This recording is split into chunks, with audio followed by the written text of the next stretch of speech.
I'm Sarah from The Upcoming. A pleasure to speak to you. Maybe you could just begin with a brief introduction to this amazing film, The Great Escaper. What can people expect when they watch it? Some laughs, some cries. It's a very beautiful story about growing old and, you know, trauma that echoes down generations, and yeah, it's a beautiful, beautiful film. Tell us a bit about the character you play and where it fits into the story. So I play a young soldier that Michael Caine's character met when he was on the boats approaching D-Day. So I sort of crop up in flashbacks throughout the film, and we sort of explore that relationship.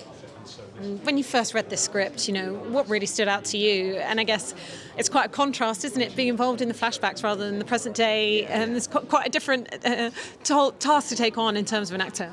Yeah, I mean, it was, when you read the whole thing, rather than just the scenes that I'm in, it is so much of a love story. And that was what I was really shocked by when I saw the film through for the whole time, because obviously I was focusing on the sort of the war elements of the film and, that thread. But when you see the whole thing together, it really is just like this really incredibly moving love story between the two of them. Yeah. Did you have to go back and do a lot of research? How much did you know about this period of time? And what was it like being on set, recreating, the costumes, everything? Yeah, I mean, the costumes are amazing. You've got Angel in North London to thank for that. They're brilliant, and Jackie and stuff. But yeah, I mean, I was researching my character was from Nottingham, so I was researching the place and that he was from, and the place where he's worked and where his family lived and stuff like that. And the kind of propaganda that they were being fed prior to going out. He was quite young, so this was the first time that my character had seen active service, because he was only 19, so he wouldn't have been old enough. So yeah, lots of that. And obviously not sharing, a set, particularly with Sir Michael Caine, but did you get a chance to speak, or what was it like just knowing you were in the same film as well? Yeah, it was amazing. Yeah, really. We got a chance to speak really briefly at the wrap party, which is lovely. Hope I get to grab him again today. But just knowing that I'm in the same film as him and telling the same story as him is really, really special. Is he an actor that you followed through his career? Do you have a favourite role of his or anything like that? Of course. I mean, he's brilliant. Like he's the guy. The Italian Job, you can't beat it. For me, the Christian Bale Batmans, they were my films growing up as a teenager. So I mean, this is amazing. Yeah. Did you have a favourite moment on set, but on the other side of it, maybe a bit that was a bit tough? A favourite moment on set.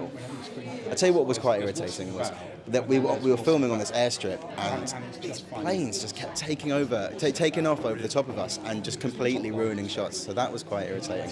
But I mean, the whole experience was really, really special. Everyone there was there was a sense that everyone was just really on board with getting this thing made and doing the best job that they can. So yeah.